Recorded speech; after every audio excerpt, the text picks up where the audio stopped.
Bonjour, c'est Fabien. Alors, on a vu dans une précédente vidéo comment utiliser la fonction somme.si qui permet donc d'additionner en fonction d'un critère. Dans cette vidéo, on va voir comment utiliser la fonction somme.si.ans qui permet d'additionner en fonction de plusieurs critères. Alors, comment l'utiliser? Alors d'ailleurs, si vous souhaitez voir la précédente vidéo, je vous mettrai le lien directement dans la description pour voir un petit peu comment fonctionne cette fameuse fonction somme.si. Là, on va voir comment faire plusieurs critères. Alors, j'aurais très bien pu indiquer, comme pour la précédente vidéo, ici, critère 1, critère 2, sauf que la dernière fois, je n'avais qu'un seul critère, et ici, faire afficher le résultat. Comment fonctionne cette fonction? Très simple, je mets égal dans la cellule somme.si, alors pas une virgule mais un point, somme.si, et immédiatement j'ai la possibilité de faire soit somme.si, soit celle qui m'intéresse, somme.si.ans, qui permet d'additionner des cellules à partir de plusieurs critères. Et c'est bien ça mon objectif, avoir plusieurs critères. Je vais donc la sélectionner. Première chose, choisir la plage sur laquelle on va effectuer la somme. Donc, je vais choisir cette plage ici, CA total. J'ai un tableau avec des clients, ici 125 clients, et je souhaite additionner le chiffre d'affaires de mes clients selon plusieurs critères. Je peux utiliser deux critères dans ce tableau, notamment l'ancienneté, est-ce qu'ils sont d'anciens clients, est-ce qu'ils ont plus d'un an d'ancienneté, et le numéro de département, est-ce que par exemple, ils sont dans le 75, ou est-ce que le numéro de leur département est supérieur à 60?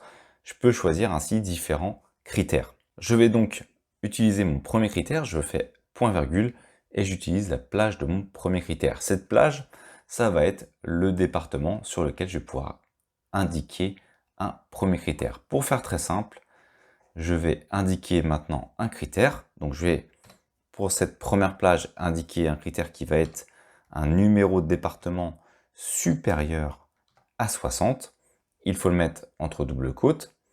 Et je vais ensuite indiquer un point virgule qui va me permettre quoi? Eh bien d'utiliser la plage du second critère. Cette plage du second critère, ça va être l'ancienneté.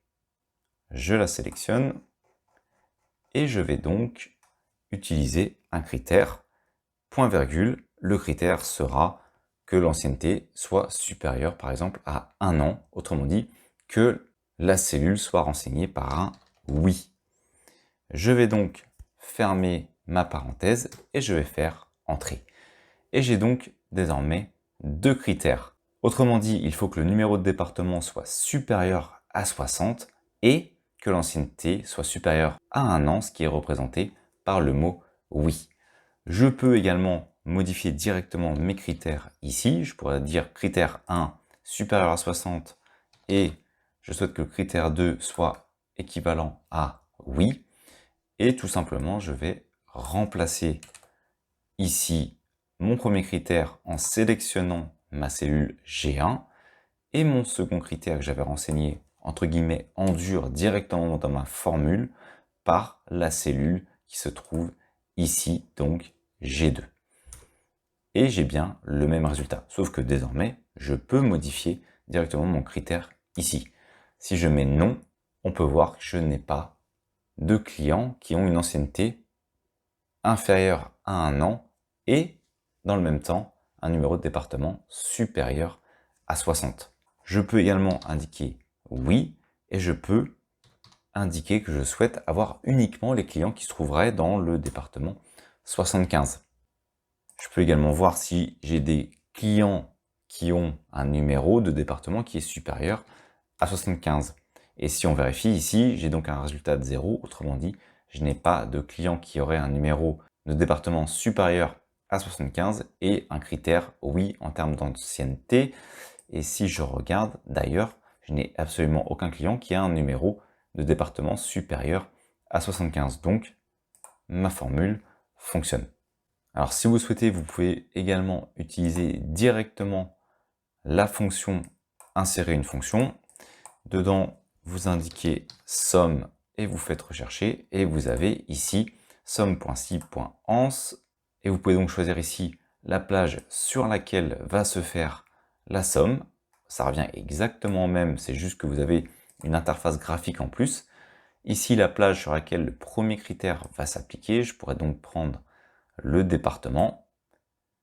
J'indiquerai par exemple mon critère qui serait supérieur à 60. Je pourrais utiliser mon second critère ici, sur la plage qui représente l'ancienneté, et par exemple indiquer oui. Et si on regarde, on a directement le résultat qui va apparaître ici. Et si je fais OK, eh bien le résultat va apparaître dans la formule.